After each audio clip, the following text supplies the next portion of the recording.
Hello, little seasoners, and welcome to the Third Advent YouTube channel. Please visit my YouTube channel profile and About page to find my Google Drive link so you can view and or download my free study book. On page 66 of the Third Advent study, we will be continuing the discussion of there were no more seas during the 1,000-year reign of Christ on earth. And that on the Gregorian calendar would be circa 665 through 1665 theoretically.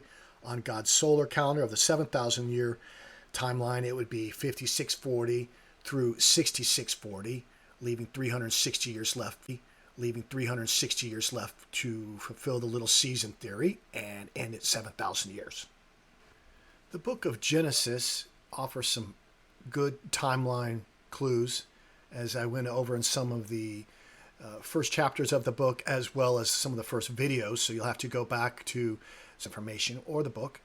And we discussed about how the antediluvian world, as we know and as described in Genesis, had no seas and there was no rain until the flood came in the theoretical year 1656. And that information was brought to us that in some of the verses when the Lord says, I will be with man but 120 years because he is of flesh, we could take that as two clues. One, first, he would only strive with man 120 years because he is of flesh. We could consider that a 120-year jubilee idea, as well as the years old. And if you subtract 120 from that, you get Noah was told to build the ark when he was 480 years old. Now, when we get the description of Noah and the creatures going in the ark, we are told they were in the ark for 7 days. And then after the seventh day, 40 days of rain, day and night happen. So that is also a clue. So we took 7 days in the ark plus 40 days of rain. Add that together, we got 47. And 47 times 120-year jubilee idea gives you 5640. So if 5640 fits into the 47th Jubilee in a 120-year cycle, and we subtract 1656 from it, we can get a good idea of the time between the wrath of God and water, destroying the antediluvian world, as well as when he's going to destroy the world with fire in that great and terrible day of God Almighty. Looking towards the right of the page, you see Noah, and that table shows you year 0 to the flood year, theoretical year 1656, as it's been calculated by very smart men who have researched the book of Genesis. And this is what they came up with. I agree with it with my calculations as well.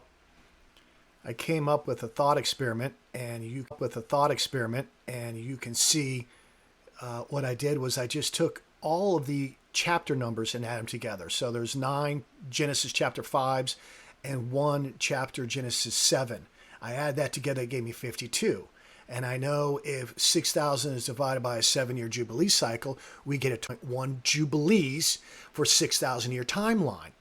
And when you subtract a 52 clue from that information of all of those chapters added together, 52 minus 857 gives you 805. And the 805th Jubilee took place during the year 5640. And as I've said many times in this theoretical study, the Third Advent, 5640 divided by a 7-year Jubilee equals the 805th Jubilee. So that was a good confirming witness to the theoretical year 1656, as well as maybe bringing us evidence that God is giving us some information that once we figure it out, that he'll let us know what Jubilee year the second coming is going to take place, the great and terrible day of the Lord is going to happen, and the earth will be destroyed by fire.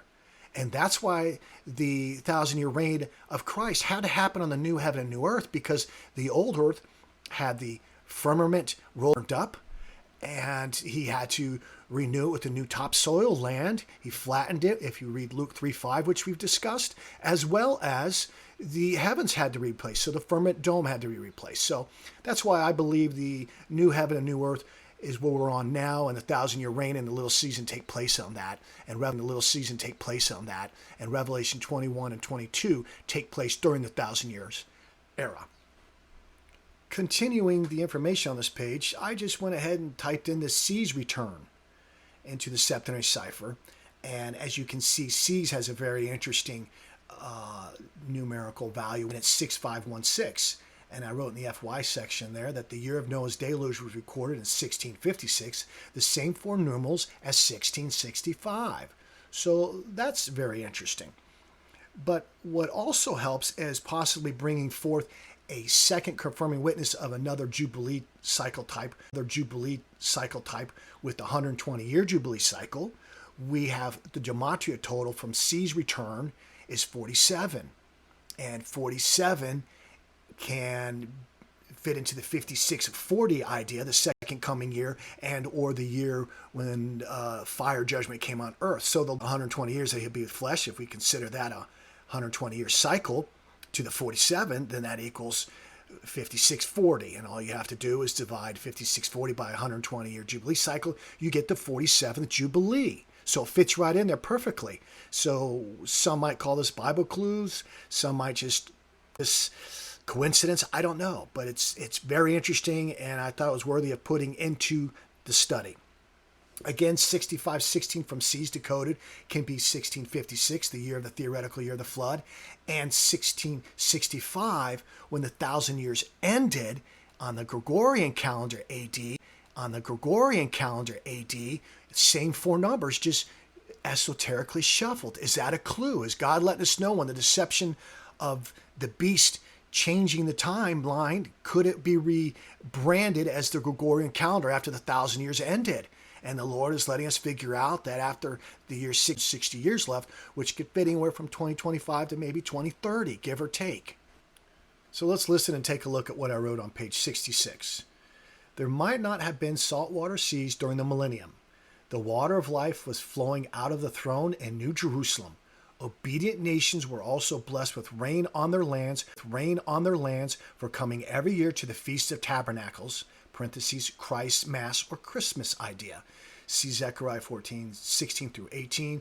Revelation 21, verse 1 states, there was no more sea in the new earth, yet the postmillennial world's oceans cover more than 70% of the planet. It would be practical and logical to assume that after the 1,000 years ended, the curse of the seas resurfaced during the hypothesized postmillennial deluge event. Scattered all around our domain are salt flats and salt lakes. The mid-oceanic ridge could have been a breaching point too. These views are not meant to contradict God's promise not to destroy the earth with a flood again.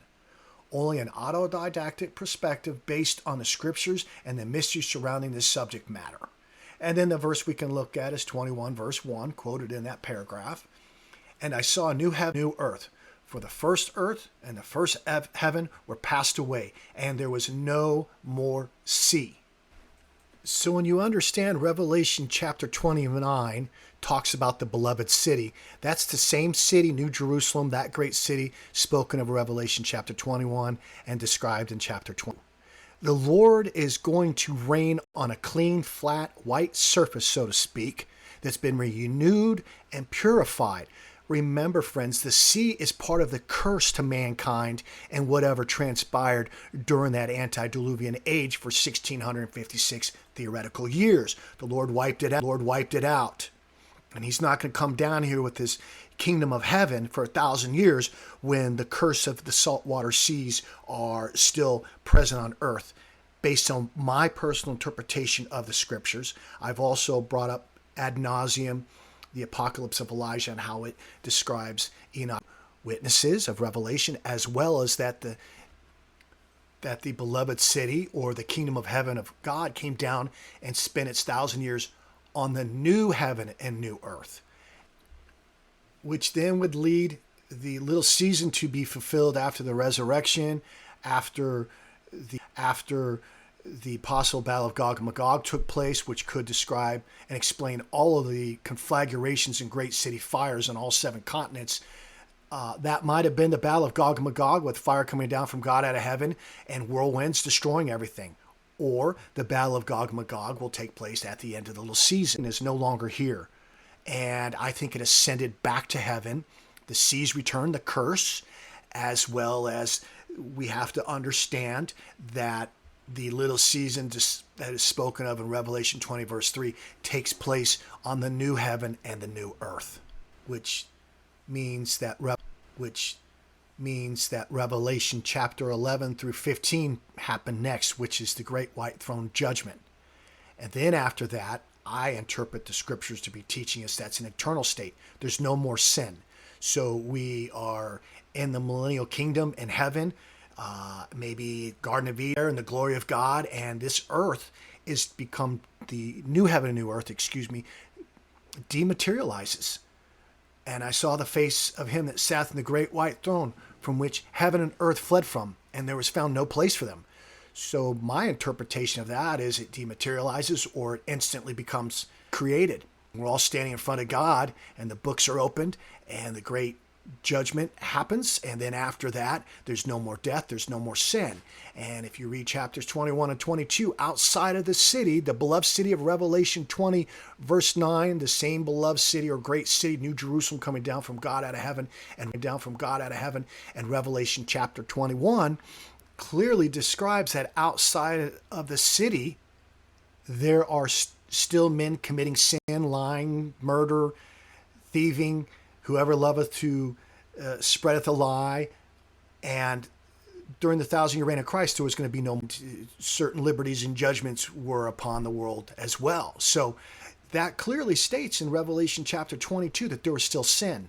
So I don't think the Lord's going to have a new heaven and new earth created after the great white throne judgment of Revelation 20, verse 11 through 15, and then create a new heaven and new earth, and there's still going to be sin and it starts all over again. That just doesn't seem to be right, and I don't think that's what the scriptures are teaching, in my humble opinion. Now, please pray about it. I could be wrong, but I'm just sharing my interpretation and methodological ideas that I've put in this book to have peer reviewed.